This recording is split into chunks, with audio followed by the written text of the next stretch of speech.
think you can send money and get land instantly in Africa? Think again.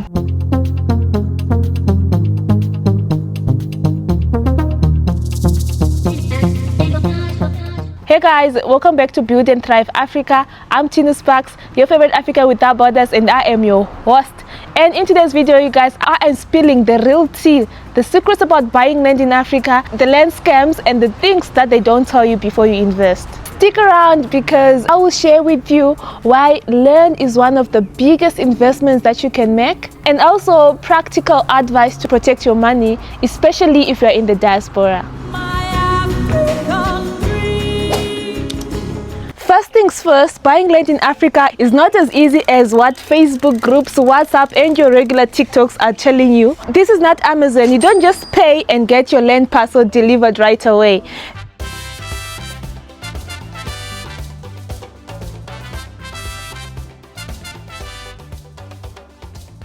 Africa has over 50 countries, and each African country has its own land ownership rules, regulations, customs that you need to follow. And tell you what, you guys, if you don't follow these customs, this can actually cost you everything.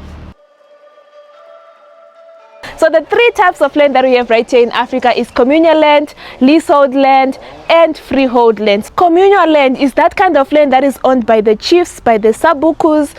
In Zimbabwe, we call them sabuku deals. Yes, you can get permission to use them. Usually, it's from your places of origin, but to actually get outright permission to own it, that's questionable. The second kind of land that we have is freehold land. Now, freehold land is land that you actually buy and you have title deeds to it. This is private land that you can own forever. You can decide to build on it. You can decide to have a business on it. This is usually the safest kind of land, but it's actually very hard to find, and it is also very expensive. Now, the third type of land that we have is leasehold land. This is land that you get leased from the government, sometimes for 33 years, sometimes 66 years, sometimes 100 years. So in that period amount of years, you're able to build on it and you're able to use the land, but actually you do not have ownership of this place. After your lease period is over, then your use of the property is actually over. Now, before we talk about the big risks about buying land in Africa, let's talk about the real reason why you should be buying land in Africa.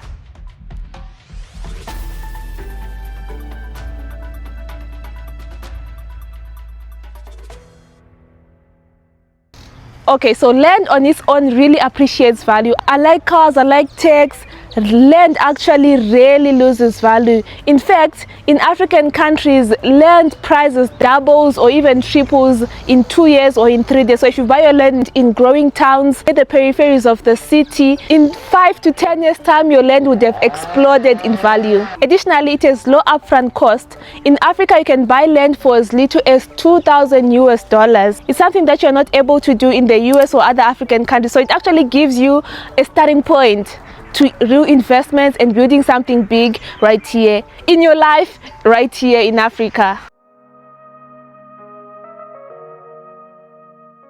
And let's talk about the red flags that you might come across while buying this land. The number one red flag with these land scams is you might actually find a place that is under dispute, but they don't tell you. You can find a place that has forged title deeds, but they don't tell you. And in most cases, they actually double allocate or triple allocate the same land to multiple buyers. And that could cost you a lot of money. And the worst is a person can actually sell you land that they don't even own. That could actually get you in a compromising position and in some cases get arrested. So here's how you can protect yourself. Before you buy, you need to go to the local land registry and verify the plot of land. Every plot right here must have an address. So you go to the local land registry and verify of its existence if it is definitely in the seller's name. Number two, you need to get a trusted real estate lawyer. Not your friend, not your lawyer cousin, but a lawyer who's into real estate and is very well versed with the laws of real estate. Yes, it can cost you a bit, but the cost is better than losing the whole land completely. Think about it and do it right. And another thing, make sure that there are no unpaid taxes to the land. There are no disputes to the land. If there are costs incurred on the land, make sure these costs are cleared before you actually get ownership of the land, because some of these costs are hilarious. They are humongous. You might not be able to actually cover them all, and you're starting a new land in debt. And another thing that you also need to consider, no matter the size of the land, it could be 600 square meters, it could be an acre, it could be 3 hectares, whatever the size, never pay for the land in full upfront. We do this because sometimes there are things that may occur along the way, things that you didn't think of when you're buying the land, but things that need to be verified. And during the course of you paying up for the land, then there are things that you can actually solve along the way. So here's how you make sure you don't fall for the famous landscape. Number one, you get someone to actually visit the premises in person, especially if you are in the diaspora. Make sure they are going to a place where it is allocated and it has boundaries, and usually get someone from the local who can actually verify the place. Number two, some countries don't allow foreigners to own land, and in some places they need residency or a special kind of permit to actually own this land. So do your research, you guys. Take your time until you know if your nationality can have a land in a specific country.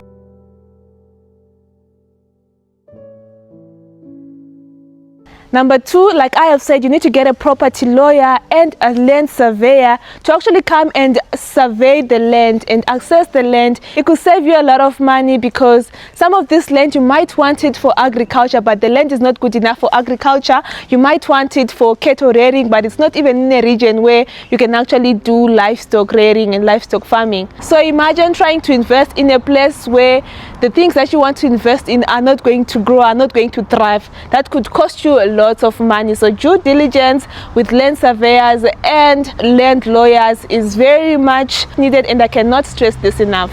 Also, with things concerning land, you need to put everything in writing. Verbal promises don't work. Get the receipts written, get the agreements written, the payment terms written. It actually gets you of buying land very smooth. And then lastly, if it is communal land, because I understand there are other people who are buying sabuku deals, tribal land, make sure there are people who are involved. You actually visit the sabuku, the chief, ask them if they know anything about the land, if the land is safe to buy, if the family is in agreement with getting the land and things like that. It's not just in Zimbabwe, but in all African countries. Some countries are allowed to buy land from the community, from the tribes, and just check if that land is good enough for use or everyone is in agreement, because in other cases a brother might sell tribal land to one person and another part of the family is not in agreement with that, so that could cause disputes. So just make sure you are out in the clear first by going to the chief, by going to the sabuku, before you actually buy that land.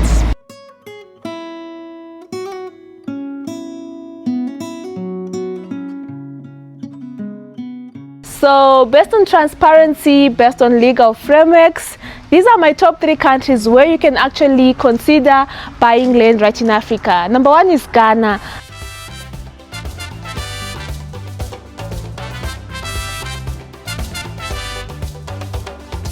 Ghana already has an existing community for returnees. It is actually welcoming African Americans and African diasporas to come and invest in Ghana. It has leased lands for 99-year terms. It also allows you to actually get a citizenship, and once you get a citizenship, you can get land in any way that you like. Huge African Americans like Idris Elba, big in the Hollywood, but also big in Ghana through investing in Africa, and this is something that you might want to consider. Another country that I recommend is South Africa.